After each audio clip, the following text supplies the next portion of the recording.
আল্লাহ তাআলা সূরা মুমিনুনের মধ্যে বলতেছেন, আল্লাহ তাআলা সবার আগেই সফলতার ঘোষণা দিয়ে দিয়েছেন। আল্লাহ তাআলা বলতেছেন কদ আফলাহাল মুমিনুন, অর্থাৎ আল্লাহ তাআলা এখানে আগে রেজাল্ট দিয়ে দিয়েছেন। পরে বলতেছেন এই রেজাল্টে উত্তীর্ণ হওয়ার জন্য, এটা ফলাফল করার জন্য আমার আপনার মধ্যে কি গুণাবলী দরকার। তো আল্লাহ তাআলা প্রথমেই বলতেছেন কদ আফলাহাল মুমিনুন, অবশ্যই। কদ এটা আরবি ব্যাকরণের ভাষায় এই কদ শব্দের অর্থ হচ্ছে অবশ্যই। অবশ্যই মুমিনগণ সফল কাম হয়ে গিয়েছেন। আল্লাহ তাআলা কি বলতেছেন? মুমিনগণ সফল কাম হয়ে গিয়েছেন। পরবর্তীতে আল্লাহ তাআলা ধাপে ধাপে বলতেছেন, এখানে আল্লাহ তাআলা ধারাবাহিকভাবে 7-8টা মুমিনের গুণাবলী বলেছেন। এখন আমি আপনি সবাই আমাদের মধ্যে মিলাবো যে আমার আপনার মধ্যে এই গুণাবলী কি আছে। যদি আমার আপনার মধ্যে এই গুণাবলী থাকে তাহলে হ্যাঁ, আপনি নিজেকে মুমিন বলে দাবি করতে পারবেন। আর যদি আমার আপনার মধ্যে এই গুণাবলী না থাকে তাহলে আজকের এই মাহফিল থেকে আপনারা প্রতিজ্ঞা করেন, ইনশাআল্লাহ আজকে থেকে আমরা এই সমস্ত গুণাবলী অর্জন করার জন্য নিজের সাধ্য অনুযায়ী চেষ্টা করব। সকলে রাজি আছি তো? তাহলে আমরা সবাই মনোযোগ দিয়ে শুনবো। আল্লাযীনা হুম ফি সালাতিহিম খাশিউন, মুমিন তো তারাই যারা তাদের নামাজের ব্যাপারে আন্তরিকভাবে বিনীত। যারা তাদের নামাজের ব্যাপারে আন্তরিকভাবে বিনীত, এটা হচ্ছে স্বাভাবিক একটা অর্থ, সরল অনুবাদ।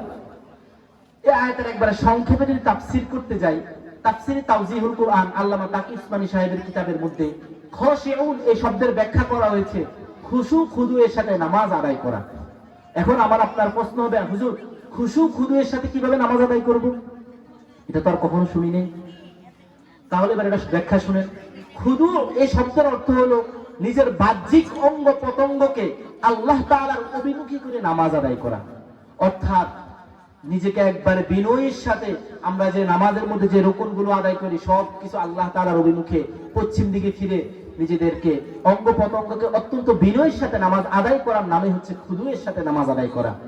আর খুশু হচ্ছে নিজের অন্তরকে, ওটা হচ্ছে অঙ্গ প্রত্যঙ্গ, আর খুশু হচ্ছে অন্তরকে আল্লাহ তাআলার অভিমুখী করে একমাত্র আল্লাহ তাআলার ধ্যানে স্মরণে, যে আমি এখন আল্লাহ তাআলার সামনে দাঁড়িয়েছি, আমি আল্লাহ তাআলাকে সিজদা দিচ্ছি, আমি এখন আল্লাহ তাআলার সাথে কথা বলতেছি, এটা অন্তরে মনে করে ধ্যান খেয়ালের সাথে নামাজ আদায় করা।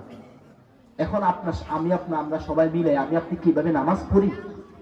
যারাই গুটি কয়েকজন মুসল্লি রয়েছি তারাও তো এভাবে নামাজ পড়ি না আমরা। এই কারণে আজকের এই মাহফিল থেকে আপনারা আজকে থেকে একবারে স্মরণ করে খেয়াল করে খুশু খুদুয়ের সাথে আমরা নামাজ আদায় করব। এটা হচ্ছে মুমিনের 1 নম্বর গুণ। পরবর্তী আয়াতে আল্লাহ তাআলা বলেন ওয়াল্লাযীনা হুম আনিল লাগবি মুরিদুন। আল্লাহ তাআলা বলতেছেন মুমিন তো ওই ব্যক্তি যে ব্যক্তি অযথা অনর্থক, অযথা কথাবার্তা, অযথা আড্ডা ফাড্ডা এগুলা করে না। অযথা আড্ডা ফাড্ডা, অযথা কথাবার্তা এগুলো থেকে যে ব্যক্তি বিরত থাকে ওই ব্যক্তি খাঁটি মুমিন। সুতরাং যারা এখন এই সমস্ত অযথা কাজে, যেটার মধ্যে কোনো দুনিয়াবি ফায়দাও নেই, আখিরাতের ফায়দাও নেই, এই সমস্ত কাজকে অযথা কথা বলা হয়। যেমন আপনি যারা এখন এখানে রয়েছেন তারা এখন একটা আখিরাতের কাজ করতেছেন, ইনশাআল্লাহ হয়তোবা আল্লাহ তাআলা আজকের এই দিনের উসিলা করে আল্লাহ তাআলা আপনাদেরকে মাফ করে দিতে পারেন। আর যারা দুনিয়াবি কাজে ব্যস্ত, হয়তো কে ব্যবসা করতেছেন, হয়তো দুনিয়াবি যেই কোনো কাজ করতেছেন, ওই ব্যক্তি একটা কাজ করতেছে। কিন্তু যারা এই দুইটার কোনোটাই করতেছে না, অযথাই আড্ডা দিতেছে, কথা বলতেছে, এই অন্যান্য কাজ করতেছে, তাদেরকে বলা হয় যে ওয়াল্লাযীনা হুম আনিল লাগবি মুরিদুন, অনর্থক কাজ। তাহলে আমি আপনি যদি নিজেদেরকে খাঁটি মুমিন বলে দাবি করতে চাই তাহলে আমার আপনার মধ্যে এই গুণ থাকতে হবে, কখনো অযথা অনর্থক কাজ কথাবার্তা এগুলো করা যাবে না। এটা হচ্ছে দ্বিতীয় গুণ। ওয়াল্লাযীনা হুম আনিল লাগবি মুরিদুন ওয়াল্লাযীনা হুম লিয-যাকাতি ফাঈলুন। আল্লাহ তাআলা বলতেছেন যে খাঁটি মুমিন তো ওই ব্যক্তি, সফল কাম মুমিন তো ওই ব্যক্তি যে ব্যক্তি যথাযথভাবে আমি আল্লাহ তাআলার ফরজ বিধান যাকাত আদায় করে। নিজেদেরকে মুমিন বলে দাবি করে, কিন্তু যাকাতের বিধান আসলে তখন আর আমার খবর থাকে না।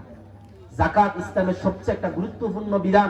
আজকে যদি আমাদের সমাজে, আমাদের বাংলাদেশে প্রতিটি ধনী লোক যদি সঠিকভাবে যাকাত দিত তাহলে আমাদের সমাজে এত গরিব লোক থাকতো না, এত নিম্ন শ্রেণীর লোক থাকতো না। আজকে যারা যাকাত দেয় না তারা মনে করে এটা তাদের সম্পদ, এটা ভুল।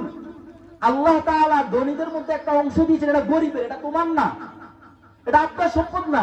আর আল্লাহ তাআলা আপনাকে সম্পদশালী করেছেন, এটা তো আল্লাহ তাআলার একটা নিয়ামত।